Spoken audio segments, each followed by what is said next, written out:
Alright guys, तो आज का मंडे नाइट रॉ का एपिसोड खत्म हो चुका है, जिसपे ड्रू मैकइंटायर ने सेथ रॉलिंस को पीट के उनकी बहुत ज्यादा बुरी हालत कर दी है। बाकी क्या कुछ हुआ पूरे शो पर आइए हम डिस्कस करते हैं। उससे पहले अगर आप चैनल पे पहली बार आए तो बस इस वीडियो को लाइक करके चैनल को सब्सक्राइब कर लेना। तो सबसे पहले गाइस, जो शो की स्टार्टिंग है वो जजमेंट डे के साथ होती है। एंड ये काफी टाइम बाद है कि जजमेंट डे किसी शो की स्टार्टिंग कर रही है, वरना सेथ रॉलिंस, ड्रू मैकइंटायर या सीएम पंक से ही हो रही थी शो की स्टार्टिंग। तो मेरे को ये चीज देख के काफी सही लगा कि इतने बड़े बड़े सुपरस्टार्स होने के बाद भी डब्ल्यूडब्ल्यूई जजमेंट डे को भूली नहीं है, उनसे शो की स्टार्टिंग करवाई आज। तो मेरे को काफी अच्छा लगा है। फिलहाल जजमेंट डे रिंग में आते हैं और सबसे पहले फिन बैलर और डेमियन प्रीस्ट बात करना शुरू करते हैं और वो क्रीड ब्रदर्स के बारे में बात करते हैं कि आज उनका चैंपियनशिप के लिए मैच है टैग टीम, और उनका ये करियर का सबसे बड़ा मैच होने वाला है। और उन्होंने अब तक शायद हमारे जैसे अपोनेंट्स को फेस नहीं किया होगा, तो शायद उनके लिए सबसे वर्स्ट नाइट भी हो सकती है आज की। इसके बाद रिया रिप्ली माइक लेती है और वो आइव नाइल के बारे में बात करना शुरू करते हैं, क्योंकि आइव नाइल के साथ उनका मैच होने वाला डे 1 में। तो रिया रिप्ली भी बस उस मैच को थोड़ा बहुत हाईलाइट कर देते हैं कि वो बड़ी आसानी से उनको हरा कर अपनी चैंपियनशिप रिटेन कर लेंगे। इसके बाद गाइस माइक आता है डोमिनिक मिस्टीरियो के हाथ में, और डोमिनिक मिस्टीरियो ने लिटरली क्या बोला मुझे बिल्कुल भी समझ में नहीं आया, क्योंकि क्राउड ने इतना गंदा बू किया, उनको पता ही नहीं चल रहा कि डोमिनिक मिस्टीरियो क्या बोल रहे हैं या क्या बोलने की कोशिश कर रहे हैं। भाई कुछ भी समझ में नहीं आया, और क्राउड का बू चल ही रहा होता है कि इतने में थीम सॉन्ग प्ले हो जाता है आर ट्रूथ का, क्योंकि जजमेंट डे और आर ट्रूथ का ऐसा सीन दिखा रखा है डब्ल्यूडब्ल्यू ने। तो आर ट्रूथ वहां पे आ जाता है। आर ट्रूथ ने मर्चेंट पहन रखी थी जिसपे सारे जजमेंट डे के मेंबर्स का नाम था एक्सेप्ट जेडी मैकडोना। मतलब जेडी मैकडोना की जगह लास्ट में मर्चेंट पे आर ट्रूथ का नाम लिखा हुआ था, ऐसे कॉलम सा बॉक्स बना के ऐसे आर ट्रूथ ने अपना नाम लिख रखा था। आर ट्रूथ रिंग में आता है और वो आके जजमेंट डे से बोलते हैं कि यार तुम लोग मुझे क्यों पीछे छोड़ यार, मैं भी तो तुम्हारा ही पार्ट हूं, मैं भी तो जजमेंट डे में हूं, तुम मुझे क्यों छोड़ यार, अकेले कैसे आ गए यहाँ पे। इस पे सबसे पहले जेडी मैकडोना बहुत ज्यादा भड़क जाते हैं, हालांकि फिन बैलर और डेमियन प्रीस्ट तो मजे ही ले रहे थे। जेडी मैकडोना बहुत ही ज्यादा भड़क जाते हैं और वो सीधा आर ट्रूथ से बोलते हैं कि यार तुझे कितनी बार समझाना पड़ेगा कि तू जजमेंट डे का पार्ट नहीं है, तू ये मर्चेंट पहन के आ गया तो क्या साबित करना चाह रहा है कि तू जजमेंट डे में से, तू जजमेंट डे में से नहीं है, चुपचाप यहाँ से चला जा। मतलब जेडी मैकडोना जो है वो आर ट्रूथ को भगाने की ट्राई कर रहे होते हैं, बट आर ट्रूथ सामने से चैलेंज कर देता है जेडी मैकडोना को मैच के लिए। अब देखो खाली अगर सिंपल मैच होता तो ज्यादा इंटरेस्टिंग नहीं होता, बट आर ट्रूथ ने इसमें एक बहुत ही इंटरेस्टिंग चीज डाल दी कि जो भी ये मैच हारेगा वो जजमेंट डे से बाहर हो जाएगा। मतलब अगर आर ट्रूथ हारते हैं वो जजमेंट डे में नहीं जा सकते, और अगर जेडी मैकडोना हारते हैं तो वो जजमेंट डे में से बाहर हो जाएंगे, जिसपे जेडी मैकडोना तो मना करते हैं, बट डेमियन प्रीस्ट इसको पीछे से ऑफिशियल कर देते हैं। तो शो की स्टार्टिंग में डब्ल्यूडब्ल्यू ने काफी इंटरेस्टिंग सा मैच सेटअप कर दिया, जिसके विनर को जानने के लिए सारे लोग एक्साइटेड थे, इवन मैं भी था। और ये मैच जब के स्टार्ट भी हो जाता है। मैच की अगर बात करें तो मैच कोई बहुत ज्यादा खास नहीं था, कोई ओवर टॉप चीजें हमको देखने को नहीं मिली, कोई एक्स्ट्राऑर्डिनरी चीजें इस मैच में नहीं थी, कोई हाई फ्लाइंग मूव्स नहीं थी, कोई बहुत बढ़िया चीजें नहीं थी, बट मैच में इंटरेस्ट जरूर था, क्योंकि जो इस मैच को हारने वाला था वो जजमेंट डे से बाहर जाने वाला था। तो सारे लोग एक्साइटेड थे इस मैच के लूजर को देखने के लिए। और मैच की एंडिंग की बात करें तो मैच की एंडिंग कुछ इस तरह होती है कि जेडी मैकडोना और आर ट्रूथ दोनों रिंग टॉप पे होते हैं, और आर ट्रूथ की कुछ ऐसी हालत है कि आर ट्रूथ को अपना ही नहीं पता और वो सीधा जेडी मैकडोना के ऊपर गिर जाते हैं, और जेडी मैकडोना को लेके वो सीधा टेबल के ऊपर गिर जाते हैं, जिससे टेबल टूट जाती है। और जेडी मैकडोना के ऊपर आर ट्रूथ होता है तो रेफरी काउंट करने लगता है, और पिन फॉल के सारे इस मैच में जो विक्ट्री है वो आर ट्रूथ ले जाते हैं। पर विक्ट्री लेने के बाद आप आर ट्रूथ का रिएक्शन देखो, मतलब बंदे को खुद ही यकीन नहीं हो रहा है कि मैं मैच कैसे जीत गया। और अब एक चीज क्लियर थी कि आर ट्रूथ इस मैच को जीत चुके हैं, तो मतलब जेडी मैकडोना को अब जजमेंट डे से निकाल दिया जाएगा, या जेडी मैकडोना को खुद जजमेंट डे छोड़ के जाना पड़ेगा। हालांकि ऐसा कुछ होता नहीं है, हमको बैक स्टेज से बाद में पता चल जाता है कि जेडी मैकडोना कहीं नहीं जा रहा है जजमेंट डे से, वो जजमेंट डे में ही रहने वाला है। और ये काफी मतलब फनी सा सीन क्रिएट किया था डब्ल्यूडब्ल्यू ने, जैसे मैच बिल्डअप किया, जैसे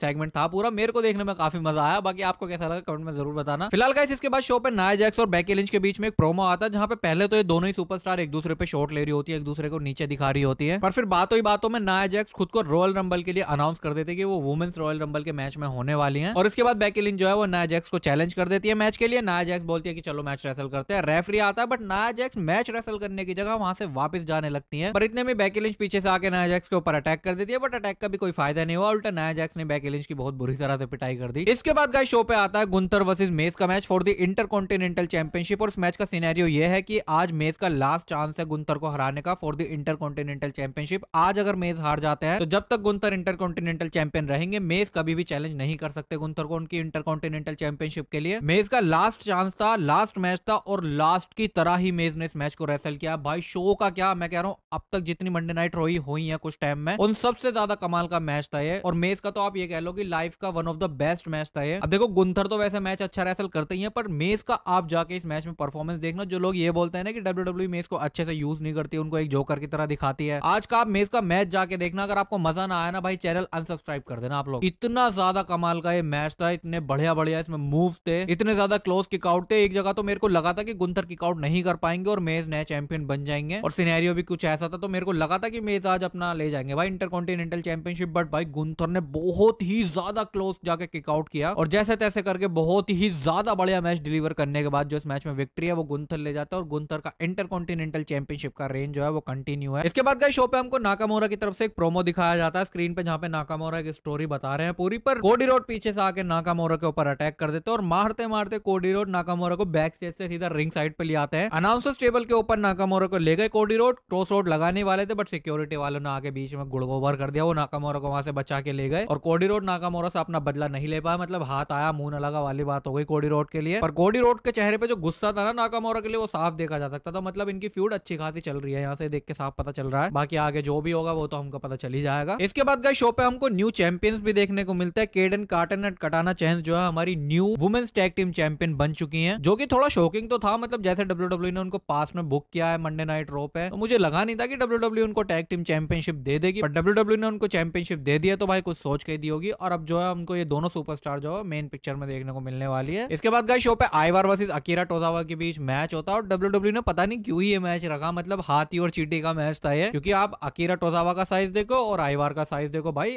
जमीन आसमान का फर्क है। तो वैसा ही कुछ ये मैच भी था और बहुत ही इजीली इस मैच में जो विक्ट्री है वो आइवार ले जाता है, क्योंकि अकीरा का तो भाई उनके सामने कोई मुकाबला ही नहीं है। नेक्स्ट शो पे आते हैं हमारे world heavyweight champion Seth fricking Rollins. Seth Rollins निकल के आता है, वो एक छोटा सा प्रोमो कट करता है जिसमें वो सबसे पहले सीएम पंक के बारे में बात करना शुरू करते हैं। सेथ रॉलिंस बोलता है कि सीएम पंक के आने की वजह से मेरी चैंपियनशिप के लिए जो चैलेंज है वो और ज्यादा बढ़ गया है और जिस चीज को लेकर मैं बहुत ज्यादा खुश हूँ, क्योंकि मैं अपनी चैंपियनशिप को एक नेक्स्ट लेवल पे लेके जाना चाहता हूँ। मैं अपने टाइटल को ऐसे ही नहीं रखना चाहता अपने पास, इसको अच्छी तरह से डिफेंड करना चाहता हूँ और WWE के इतिहास का सबसे बढ़िया चैंपियन में बनना चाहता हूँ, जो कि शायद मैं अभी भी हूँ। फिर इसके बाद वो ड्रू मैकिंटायर के बारे में बात करना शुरू करते हैं, क्योंकि डे 1 में उनका ड्रू मैकिंटायर के साथ मैच होने वाला है। ड्रू मैकिंटायर के बारे में बात कर ही रहे होते हैं सेथ रॉलिंस की, इतने में ड्रू मैकिंटायर निकल के ही आ जाते हैं। ड्रू मैकिंटायर रिंग में आता है और वो प्रोमो कट करना शुरू करता है और वो सबसे पहले सेथ रॉलिंस की तारीफ करते हैं। वो बोलते हैं कि मुझे तेरे पे बहुत ज्यादा गर्व है, और वो गर्व इसलिए है क्योंकि शो पे बाकी जितने भी लोग हैं, जितने भी बैक स्टेज लोग हैं, जितने भी लोकर रूम में, वो सब सीएम पंक की चाटने में लगे हुए हैं। पर तू सीएम पंक की नहीं चाटता, तू उसे उसकी औकात दिखाता है, तू उसे उसकी जगह दिखाता है कि कैसा वो रेसलर है, कैसा वो इंसान है। तो इस चीज को लेकर मैं तेरे पे काफी ज्यादा प्राउड करता हूं और मुझे तुझ में एक लीडर दिखाई देता है। ये सब ड्रू मैकिंटायर ने बोला है सेथ रॉलिंस के बारे में, जो सेथ रॉलिंस भी डाइजेस्ट नहीं कर पा रहे थे कि मतलब जिस बंदे ने उन पे अटैक किया था वही बंदा सेथ रॉलिंस के बारे में ऐसी सब बातें बोल रहा है। फिर इसके बाद ड्रू मैकिंटायर खुद को और सेथ रॉलिंस को कंपेयर करने लगता है कि मतलब तू तो अपनी फैमिली के पास ही रहता है, जहां भी तू जाता है तेरी फैमिली साथ होती है, बेकी लिंच और तेरी बेटी तेरे साथ होती है, पर मैं जहां भी जाता हूं मैं अकेला जाता हूं, मैं अपनी फैमिली से नहीं मिल पाता हूं, ना मेरी फैमिली मेरे साथ होती है। काफी सारे स्पेशल मोमेंट मैं मिस कर चुका हूं अपनी फैमिली के साथ। तू ये बात नहीं समझेगा क्योंकि तू हमेशा अपनी फैमिली के साथ होता, तूने सारे स्पेशल मोमेंट अपनी फैमिली के साथ एंजॉय किया, बट मैंने बहुत कुछ छोड़ा है अपनी फैमिली के साथ जो मैं डिजर्व करता था, पर इस काम के चक्कर में मैं अपनी फैमिली के साथ नहीं रह पाया। मतलब वही उनका फैमिली वाला रोना हर बार की तरह। इसके बाद फिर ड्रू मैकिंटायर सीधा सीधा सेथ रॉलिंस को वही बोलने लगता है कि मैं तेरे को डे 1 में हरा दूंगा और इस बार तो तेरे से चैंपियनशिप ले ही लूंगा। सेथ रॉलिंस बोलते हैं कि यार कैसे ले लेगा, मतलब तू वही तो ड्रू मैकिंटायर है जिसको मैं हरा चुका हूं पहले भी, तो इस बार क्या अलग कर लेगा, तो ये इस बार क्या अलग हो जाएगा जो तू मेरे से चैंपियनशिप ले लेगा। और लास्ट में फिर सेथ रॉलिंस में अपनी चैंपियनशिप रिटेन कर लूंगा और मैरी क्रिसमस बोल के वहां से जाने लगता है। पर ड्रू मैकिंटायर पीछे से एकदम सेथ रॉलिंस पर अटैक कर देते हैं। थोड़ा सा काउंटर करने की कोशिश करी सेथ रॉलिंस ने, बट ड्रू मैकिंटायर इस व्यापार हैंड ले लेते हैं और लास्ट में सेथ रॉलिंस को बहुत ही बुरी तरह से उठाकर उन्होंने स्टील स्टेयर्स पे पटका। भाई ऐसा लगा जाता सेथ रॉलिंस का सीधा मुंह ही लग गया स्टील स्टेयर्स पे, जिसके बाद फिर सेथ रॉलिंस की बहुत बुरी हालत हो गई और ड्रू मैकिंटायर ने स्टैंड तोड़ किया। तो यहाँ से स्टोरी सिंपल है कि डे 1 में इनका मैच होने वाला वर्ल्ड हेवीवेट चैंपियनशिप के लिए, जिसमें मेरे ख्याल से ड्रू मैकिंटायर के जीतने के चांसेस तो ना के बराबर ही है। बाकी जो भी होगा वो हमको डे 1 में पता चल ही जाएगा। फिलहाल इसके बाद गाइस शो पे एक और फनी चीज होती है जहाँ पे कॉफी किंगस्टन जो है वो सेंटा बन के घूम रहे होते हैं रिंग में और लुडविग काइजर और विंची आकर कॉफी किंगस्टन के ऊपर अटैक कर देते हैं। कॉफी किंगस्टन को सेव करने के लिए वहां पे जे ऊसो आते हैं। फिर जे ऊसो और लुडविग काइजर के बीच मैच हो जाता है। बहुत ही इजीली जे ऊसो उस मैच में विक्ट्री ले जाता है और बाद में फिर वो कॉफी किंगस्टन के साथ मिलकर थोड़ा बहुत सेलिब्रेट कर लेते हैं। इसके बाद गाइस शो का मेन इवेंट आता है creed brothers versus Finn Balor and Damien priest for the WWE tag team undisputed championship. एकदम कमाल का एकदम मस्त मैच था ये भी। क्रीड ब्रदर्स की तरफ से भी काफी अच्छी खासी परफॉर्मेंस देखने को मिली। थोड़ी बहुत रिया रिप्ली और डोमिनिक मिस्टीरियो की इंटरफेरेंस थी इस मैच में, और इस मैच में भी हमको एक लास्ट में बहुत ही ज्यादा क्लोज किक आउट देखने को मिला जब क्रीड ब्रदर्स अपना फिनिशर लगाते हैं और फिन बैलर को पिन करते हैं, जिसको देख के लग नहीं रहा था कि फिन बैलर के कहीं से भी बचने के चांसेस हैं, पर पता नहीं कहां से एकदम डेमियन प्रीस्ट आ गए और उन्होंने अपने टाइटल सेव कर लिया और लास्ट में फिर साउथ ऑफ हेवेंस लगा के इस मैच में जो विक्ट्री है वो डेमियन प्रीस्ट और फिन बैलर ले जाते हैं और स्टिल हमारे tag team champion Damien priest और फिन बैलर ही है। और इसी के साथ हमारा मंडे नाइट रॉ का एपिसोड हो जाता है खत्म, जो कि मेरे ख्याल से WWE ने काफी मस्त बुक किया था। हालांकि सीएम पंक वगैरह या बड़े सुपरस्टार नहीं थे शो पे, पर फिर भी WWE ने बहुत ही अच्छी तरह से शो को बुक किया। बाकी आपको कैसा लगा शो कमेंट में जरूर बताना। फिलहाल ये वीडियो करते हैं खत्म। अगर आपको वीडियो अच्छी लगे तो इसको लाइक करके चैनल को सब्सक्राइब जरूर कर लेना। मैं मिलता हूं आपसे न्यू वीडियो के अंदर, तब तक के लिए टेक केयर।